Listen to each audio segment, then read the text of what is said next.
तंग रास्ता मजीद तंग होता जा रहा था, लेकिन हम बिना रुके सीधे भागते चले जा रहे थे। तकरीबन 1 मील तक दौड़ते रहने की वजह से हमारे सांस धूकने की माने चल रहे थे, लेकिन हमें जानों की फिक्र थी, इसलिए अपने बचाव के लिए भागते रहने में ही आफियत थी और हम जल्द अज जल्द इस इलाके से दूर निकल जाना चाहते थे। वहशी चूंकि इस इलाके के बाशिंदे थे, इसलिए हमें फिक्र थी कि कहीं वो हमारी बू सूंघते हुए हमारे पीछे ना आ रहे हों। लेकिन इतनी देर भागते रहने के बावजूद अभी तक अपने कदमों की आवाजें ही सुनाई दे रही थीं। वहशियों की तरफ से तसल्ली होते ही हमने कुछ देर आराम करने का सोचा ताकि दोबारा ताज़ा दम होकर अपना सफर शुरू कर सकें। सुरंग में अब सामने से ताज़ा हवा के झोंके आने लगे थे। ये देखकर हम खुशी से नाचने लगे कि शायद अब हम बाहर निकलने के करीब थे और उस सुरंग का दहाना कहीं आसपास ही होगा। ये देखकर हमने आराम करने का इरादा मुलतवी किया और दोबारा भागने लगे। जल्द ही हमें अपने अंदाजे की दाद देनी पड़ी। हमारे एक मोड़ मुड़ते ही बाईं जानिब 1-2 फीट चौड़ा और 3 फीट ऊंचा सुराख था, जिसके बाहर से ताज़ा हवा के झोंके आ रहे थे। हम तेजी से भागते हुए उस सुराख के नजदीक पहुंचे और एक एक करके उससे बाहर आ गए। सुरंग से बाहर आते ही हमारे सामने सरसब्ज मैदानों का सिलसिला फैला हुआ था, जिसमें जा बजा जंगली फलों के दरख्त लगे हुए थे। सबसे अजीब बात ये थी कि एक ही दरख्त पर कई किस्म के फल लगे हुए थे, जिनमें से कुछ की शक्ल लंबूतरी, कुछ चौकोर और कुछ गोल थे और उनका साइज भी एक दूसरे से मुख्तलिफ था और रंग में भी मुशाबिहत ना थी। हमारी मालूमात के मुताबिक पेवनकारी तो हमने सुनी थी, जिससे एक दरख्त पर 2 किस्म के फल ले सकते हैं, लेकिन इस दूर दराज इलाके में इस तरह के दरख्तों पर किसने पेवंदकारी की होगी, ये बात समझ से बालातर थी। हमने डरते डरते एक नजदीक के दरख्त से कुछ फल तोड़े और उन्हें चखा। ये देखकर हमारी हैरत की इंतहा ना रही। उनका जायका यूं लगा जैसे हमने ताज़ा रोटी करने वाला मुंह में डाल लिया हो। हम कुदरत के इस करिश्मे पर हैरत ज़दा रह गए। हम सोच भी ना सकते थे कि दुनिया में कहीं ऐसे दरख्त भी पाए जाते हैं जिनके फलों का जायका रोटी की तरह का हो। बहरहाल हकीकत हमारे सामने थी और हम इस हकीकत को झुटला नहीं सकते थे। हमने जल्दी जल्दी बहुत से फल तोड़े और उन्हें अपनी झोलियों और जेबों में भर लिया। इन फलों की वजह से कम से कम हमारी भूख का मसला हल हो गया था, वरना इस वीराने में हमें खुराक कहाँ से दस्तयाब होती। खजाना हमने वहीं गार में ही महफूज कर दिया था कि अगर किस्मत ने साथ दिया तो दोबारा वापस लेकर जाएंगे, मगर इस वक्त तो अपनी जान बचाने के लाले पड़े हुए थे। उस खजाने को कहाँ घसीटते फिरते, इसलिए हमारी जानें उस खजाने से कहीं ज्यादा कीमती थी। मैदानों में लगी हरी भरी घास बहुत भली लग रही थी और दूर तक ऐसा लग रहा था जैसे किसी ने सब्ज रंग का कालीन बिछा दिया हो। हम जल्द अज जल्द यहाँ से किसी महफूज जगह पहुँच जाना चाहते थे, क्योंकि जिस तरह हम इस सुरंग के रास्ते यहाँ निकल आए थे, इसी तरह वो वहशी भी किसी वक्त हमारे सरों पर पहुँच सकते थे। हम कुछ देर खड़े चारों तरफ अपनी नजरें दौड़ाते रहे, लेकिन दूर दूर तक दिखने के बावजूद हमें कहीं कोई ऐसी जगह नजर नहीं आ रही थी जहाँ हम खुद को छुपा सके। इस अरसे में सूरज हमारे सरों पर आ पहुँचा था और हम अभी इसी शशुपंज में थे कि कहाँ जाएं। मुझे सबसे ज्यादा फिक्र अपने साथियों की थी, जो अपने बीवी बच्चों को पीछे छोड़कर हमारे साथ आए थे और तमाम मुश्किलात को झेलने में हमारा भरपूर साथ दिया था। फिर एक फैसला करते हुए हम नाक की सीध में एक जानिब बढ़ गए।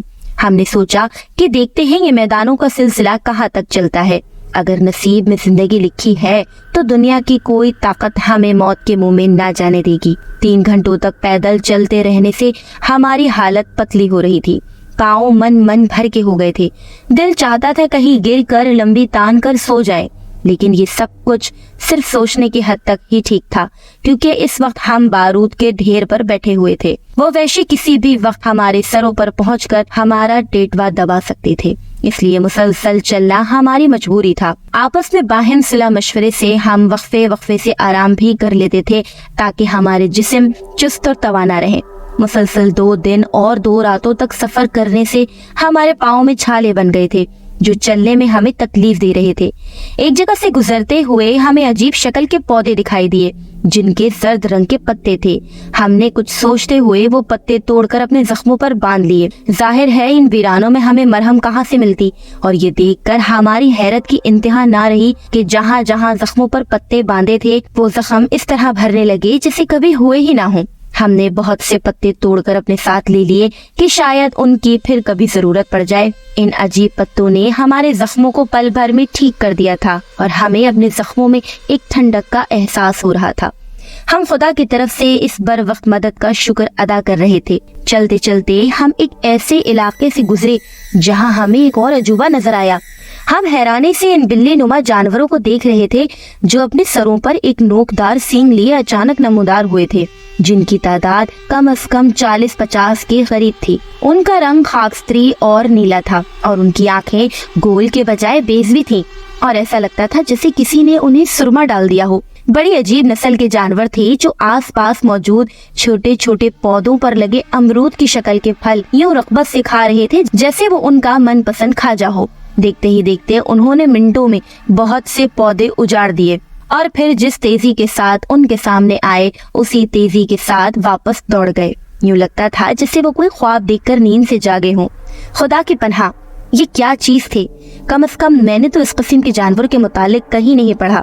شاید یہ نسل اس علاقے میں ہی پائی جاتی ہو، چونکہ یہ علاقے دنیا کی نظروں سے اوجھل ہے، اس لیے کوئی ان کے بارے میں نہیں جانتا۔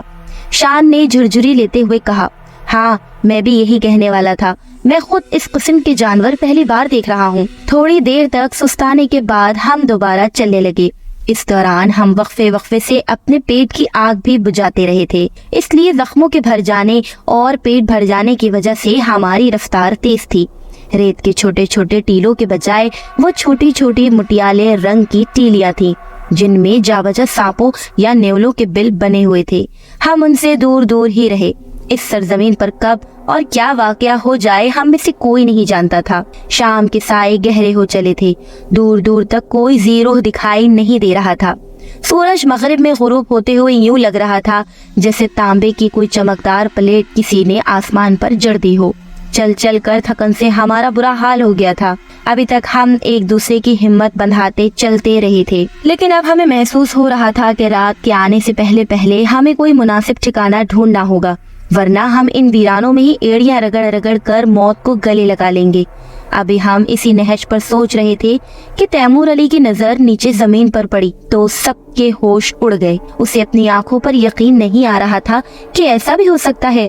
جی ہاں، زمین کا رنگ شام کے سائے پھیلتے ہی سیاہ ہونا شروع ہو گیا تھا اور دیکھتے ہی دیکھتے تمام زمین سیاہ رنگ میں بدل گئی۔ اس پر اگے ہوئے جھاڑ جھنکار بھی اپنی رنگت سب سے سیاہ میں بدل چکے تھے۔ زمین کا رنگ سیاہ ہونے کی وجہ سے اندھیرا مزید بڑھ گیا تھا اور ہمیں چلنے میں بہت مشکل پیش آ رہی تھی۔ ابھی ہم آگے بڑھنے کا سوچ رہے تھے کہ اچانک ہماری نظروں نے ایک اور عجیب منظر دیکھا۔ ہمیں یوں لگا جیسے زمین پر اگے ہوئے پودے چلنے لگے ہوں اور زمین پر پڑے پتھر ادھر ادھر لڑکنے لگے ہوں۔ یوں لگ رہا تھا جیسے کوئی زلزلہ آنے والا ہو، لیکن ایسا صرف چند لمحوں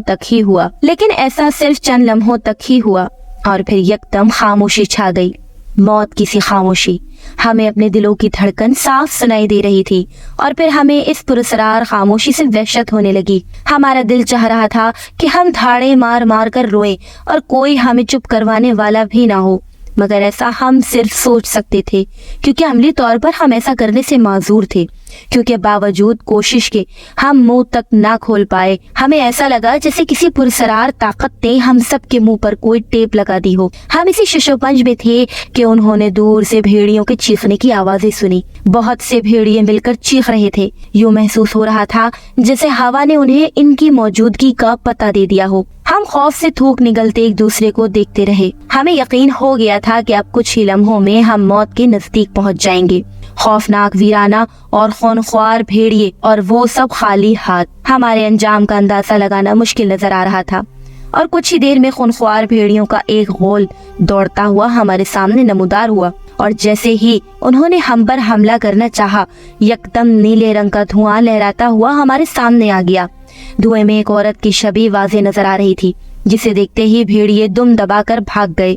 ہم سب حیرت سے اس دھوئے کو اور اس میں نظر آنے والی مخلوق کو دیکھ رہے تھے جس نے بر وقت پہنچ کر ہمیں بھیڑیوں کی خوراک بننے سے بچا لیا تھا۔ چنگل کھوری اس سرزمین پر خوش آمدید کہتی ہے۔ یہ حیرتوں کی سرزمین ہے۔ یہاں پر حیران ہونے والا ایک دردناک عذاب کا شکار ہوتا ہے۔ یہ شگوربن کا علاقہ ہے۔ میں بھٹکے ہوئے لوگوں کو راستہ دکھاتی ہوں तुम्हें मुसीबत में देखा तो मदद के लिए आ पहुंची, उसने उनकी हैरत दूर करते हुए कहा। लेकिन अफजाल की नजरें उसके पैरों पर टिकी हुई थीं, जिसने जिंदा कछुओं को जूतों की तरह अपने पैरों में पहन रखा था, और वो वक्फे वक्फे से पाँव पर जोर देती तो पल भर के लिए कछुए अपनी गर्दनें बाहर निकालते और दोबारा अंदर कर लेते। ये सब देखकर अफजाल अहमद ने शान को और तैमूर को उस तरफ इशारा करते हुए वो मंजर दिखाया। ये देखकर हम समझ गए कि हमें धोखा दिया जा रहा है और किस्सा कुछ और है। हमने जल्दी से अपने अपने गले में पहने हुए तावीज का रुख उस मखलूक की जानिब किया तो वो चीखती चिल्लाती यकदम गायब हो गई और हमने सुकून का सांस लिया। रात काफी गहरी हो चली थी। हमने घूम फिर कर कोई जायपना तलाश करना चाहे तो दूर हमें एक अजीब शक्ल का मकान बना हुआ दिखाई दिया। एक नजर में यूं लगता था जैसे कोई ऊंट बैठा हुआ हो। मकान का रंग गहरा सिया था, इसलिए शायद हमें पहली नजर में दिखाई नहीं दिया था। करीब जाने पर मालूम हुआ कि इस अजीब व गरीब मकान का कोई दरवाजा ही न था। सामने के रुख दाखिली दरवाजे पर दोनों तरफ दो छोटे छोटे सुतून बने हुए थे, जिन पर सफेद रंग से धारियां बनाई गई थीं। गौर से देखने पर पता चला कि वो धारियां नहीं बल्कि सफेद रंग के सांप थे जो सुतूनों पर लेटे हुए थे। ऐसा उस वक्त महसूस हुआ जब उन्हें वो धारियां हिलती हुई महसूस हुई। हम ये सोच रहे थे कि आया मकान में जाने का रिस्क लिया जाए या यहीं से लौट जाया जाए और कोई और ठिकाना तलाश किया जाए। अभी हम इसी शशोपंज में थे कि वो सिया मकान दो हिस्सों में तकसीम हुआ और उसके अंदर से वही इफरीत चुंगल खोरी बरामद हुई। उसके चेहरे पर खबासत छाई हुई थी और उसके होठों का रंग गहरा सुर्ख था। यूं लगता था जैसे वो खूनख्वार बला अभी अभी ताजा खून पीकर आई हो। उसकी बाछों से खून के कतरे अभी तक टपक रहे थे। उसके इरादे खतरनाक लग रहे थे। ऐसा लग रहा था जैसे वो उन्हें देखकर गुस्से से तिलमिला रही हो। Please like, comment and subscribe the channel Shehzad Khan Horror Stories, and thanks for watching.